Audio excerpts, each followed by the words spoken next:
My wife is, she's been very supportive of me through my comedy career, which I appreciate. She understands that, I'm in a line of work, and I've been in it for so long that my brain is trained to come up with a joke in any situation, no matter how inappropriate a joke might be in that situation. I can't turn it off. I remember the day we found out she was pregnant with our first child. She took the test and she passed or whatever. And she's like, I'm not going to get excited until I hear it from the doctor himself. So we go to the doctor and he comes in. He's like, yeah, you guys are pregnant. Congratulations. And I said, what's the due date? He said, well, if the date you gave me is correct, I'm going to guess July 4th. And I was like, 4th of July? That'd be ironic. He goes, why is that? I go, the day that America is celebrating the birth of its freedom, I can mourn the death of mine. And it's a great joke. I stand by it. And listen, at some point, I probably should have just told him I was a comedian. Because when someone knows that you're a comedian, they let you get away with saying things like that. They don't get weird. They're just like, that's what he does. I could tell by his reaction he had no idea what I did for a living. And in that moment, I had to decide, do I tell him and make this room more comfortable for everyone that's in it? Or do I challenge myself as a professional and try to replicate this exact same awkward silence over every visit for the next 6 to 8 months? Of course, that's what I chose.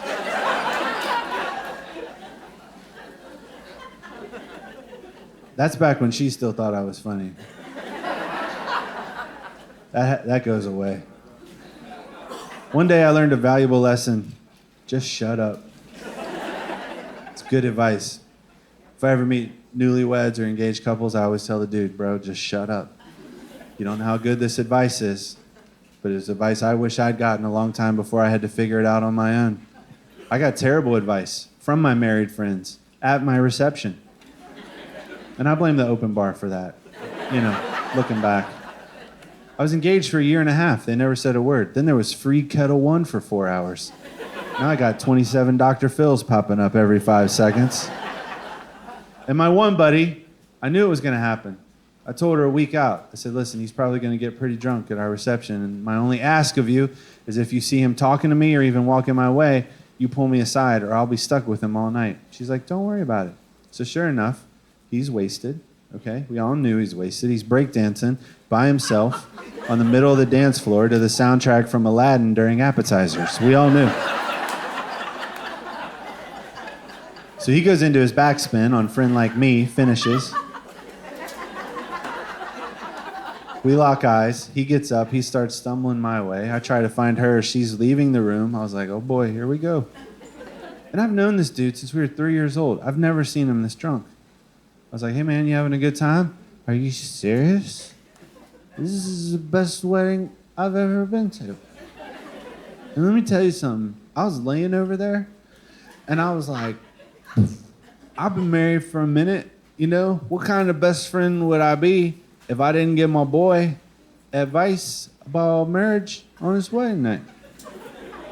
So listen, if I was just gonna give you just one really good piece.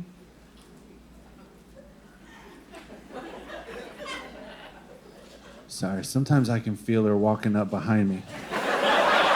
It's just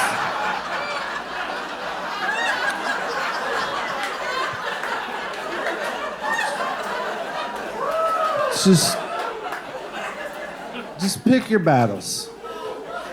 That's what every one of my married friends told me. They said, pick your battles. They said it like it was a secret. Top level intel. I was finally allowed to hear it. Pulled me aside. They're like, dude, it's so easy. Just pick your battles.